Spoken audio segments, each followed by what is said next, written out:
What would you do if your very first night on the job came with a warning like this? If something knocks from outside the hull, don't knock back. When I first read those words, I laughed out loud, like some rookie who thought sailors were all just superstitious old men. But later, standing on that deck in the middle of the Pacific, hearing something pound the steel walls of the ship from beneath the waves, I realized it wasn't a joke. It was survival. I signed up for the cargo ship job out of desperation. My landlord had slipped the final notice under my door. My phone bill was overdue, and I didn't want to crawl back home with empty pockets and another failed attempt at life.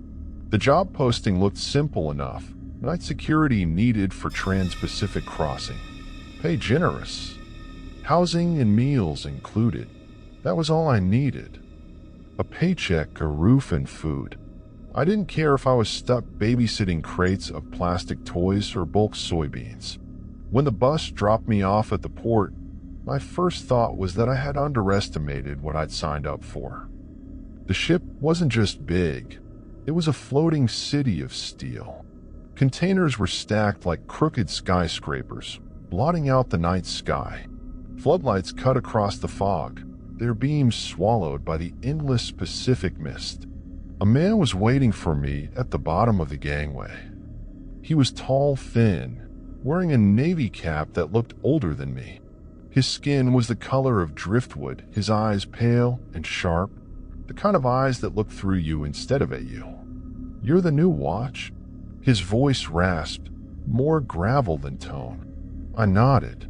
He didn't offer a handshake, didn't smile.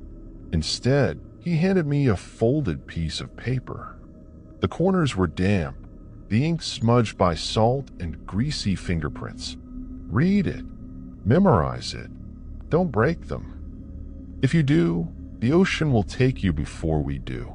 Before I could ask what the hell that meant, he was already walking up the gangway. The inside of the ship was a maze of steel corridors that smelled like rust, oil, and coffee that had been left on the burner too long. The crew didn't talk much. When they looked at me, it was with the same expression you'd give a man walking into a noose. When I finally unfolded the paper in my bunk, I felt my chest tighten. It wasn't a schedule. It wasn't a list of tasks or gear checks. It was rules. Not just rules. Survival rules. Shipboard patrol rules. Night watch. If something knocks from outside the hull, don't knock back.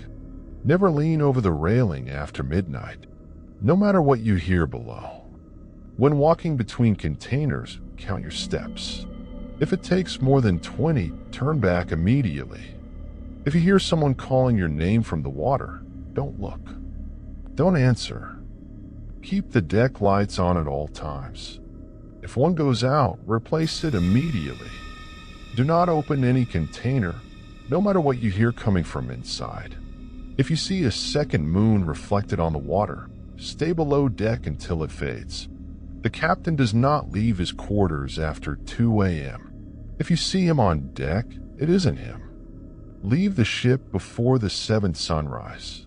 At first, I thought it was a hazing ritual, some way of scaring the new guy. But the way the crew avoided eye contact, the way the captain's voice had lingered on the words, "The ocean will take you," I knew better. Rule 1. If something knocks from outside the hull, don't knock back. My first patrol was a nightmare.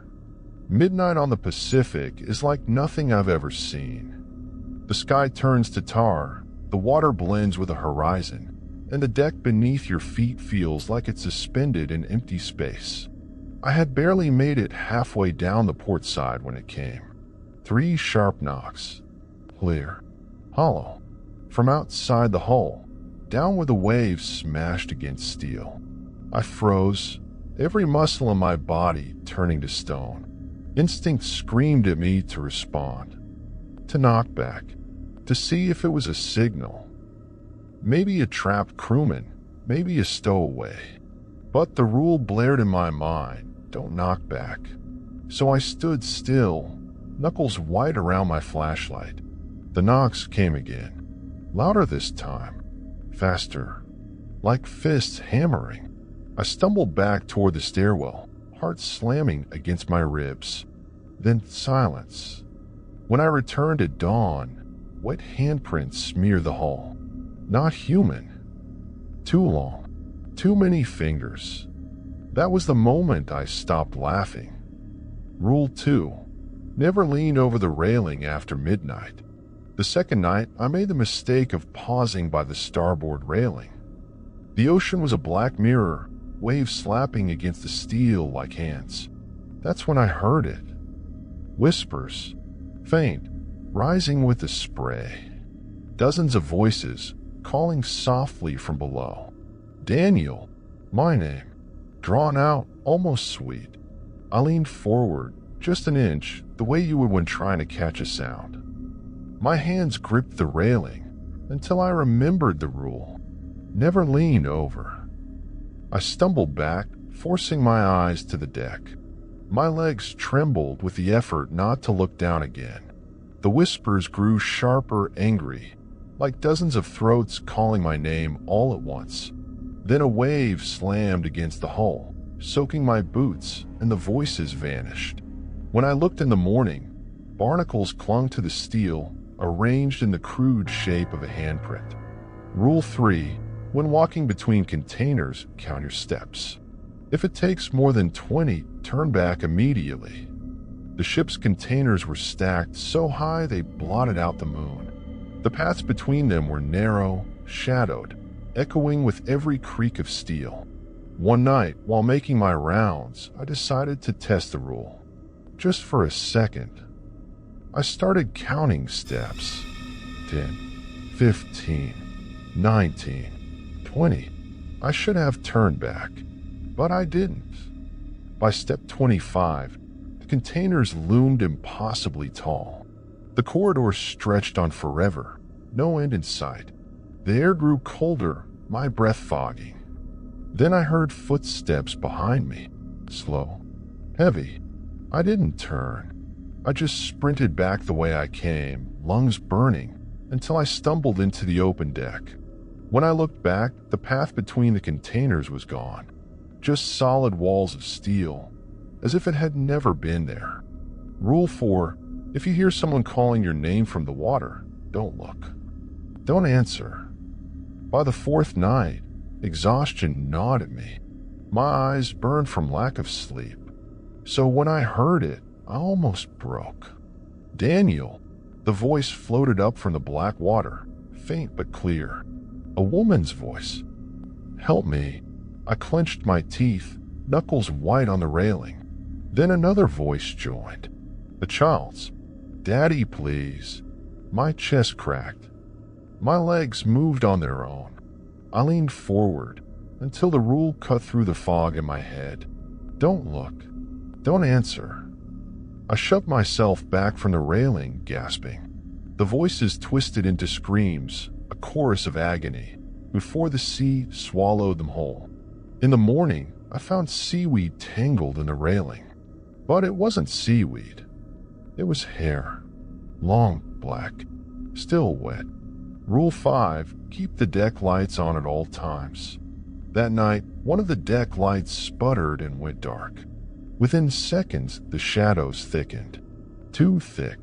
Shapes stretched across the deck, moving slow, dragging limbs. I bolted for the storeroom, grabbed a replacement bulb, and scrambled up the ladder with shaking hands.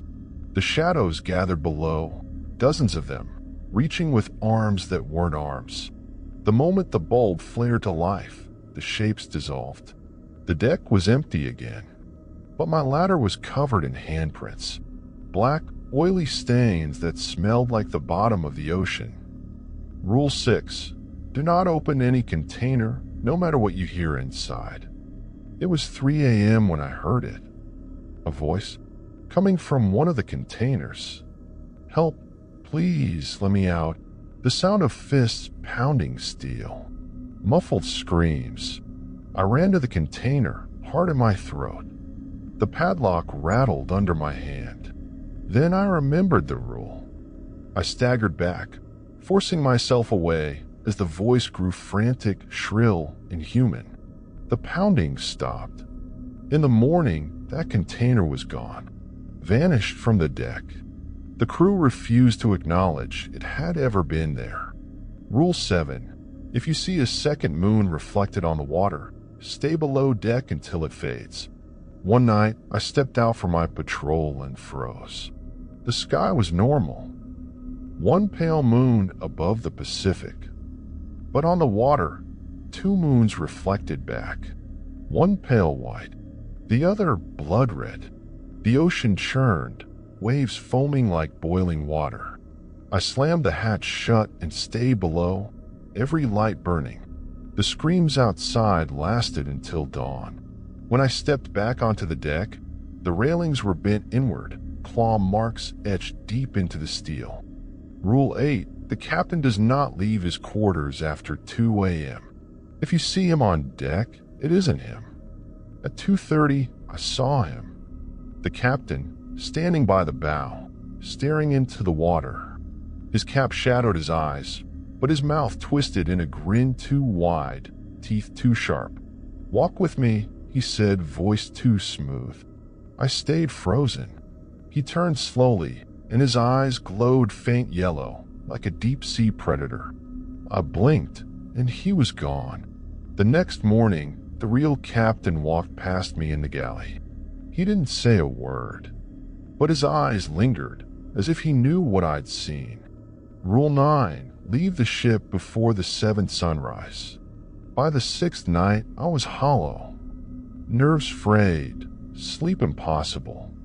When dawn came, I stood by the gangway, bag packed, refusing to spend another night. As the ship pulled into port, I glanced back one last time. Every container door stood open. The deck was lined with pale, wet hands pressed against the glass of the bridge. They were waving goodbye. I quit the second my boots hit pavement. The paycheck sits uncashed in my drawer. But some nights, when the wind rattles my windows, I hear it. Knocking. 3 sharp raps, steady, hollow. And I know the rules weren't just for the ship. Backhand index pointing right, drop a comment. Would you last 7 nights on that cargo ship, or quit before patrol even started? Smash subscribe if you'd even try.